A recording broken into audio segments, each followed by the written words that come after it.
ko, ang observation ko talaga, kay candidate number 5 is always ready to matter what happened.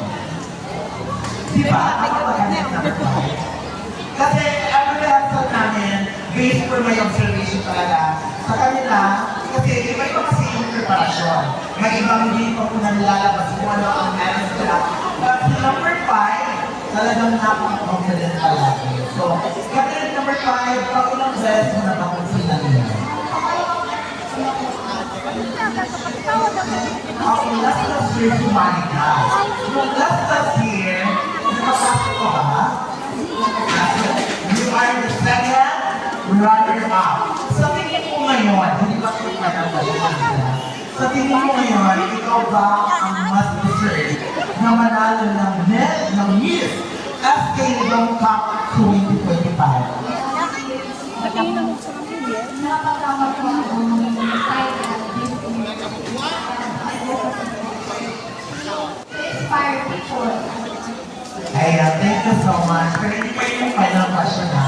Actually naman, lahat naman sila ang kandidato ay karapat dapat. Again, to all the viewers na nandito, kung sino sa ating na to ang magiging second runner-up, first runner-up, and the title for Miss SK Long Cup 2025, sana after ito, we need to respect the decision of the board of judges. Dahil sila ang maghuhusga kung sino ang dapat ipatas. Okay? At palagi yung nasabihan na alam na to. For information everybody, kahit ako din na buhos, director nila, ako pa yung natutulong sa pagkakas nila. At alam nyo na yung SK Council, didn't testify. At palagi ko kung pinutumuan ng mga kandidato nito na hindi lang kayo yung oras yung para nanalo, darating at darating ng mga panalo. Diba? Ang ating mga kandidato.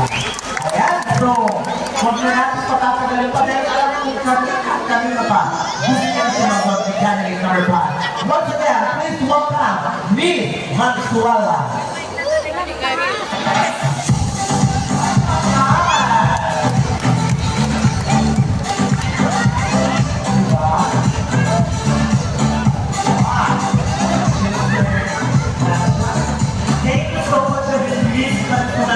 Partner all the way from Miss Venezuela. Isinadora talaga si Bonean, pero ako confident. Pero takan ang dibuna dyan sa election. Alright. Are you ready again, candidate number 5? Yes. Sa mo pa lang talagang alam kong grabe. Okay. This is your final question, candidate number 5. Bilang isang Bicolana, ano ang pananaw mo sa plano ng paglalagay ng ilaw o liwanag sa bulkan ngayon? Again, very interesting question, di ba? Oh my God. Ano ngayon, sa social media? Again, candidate number 5. Bilang isang Bicolana, ano ang pananaw mo sa plano ng paglalagay ng ilaw o liwanag sa bulkan ngayon? I believe that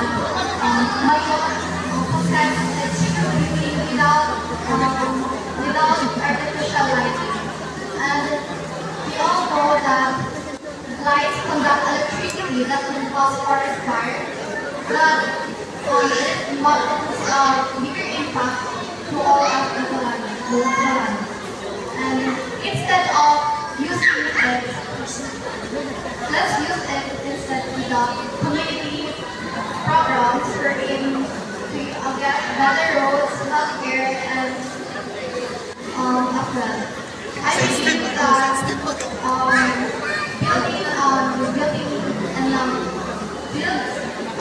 community program builds brighter future rather than those temporary light and other things.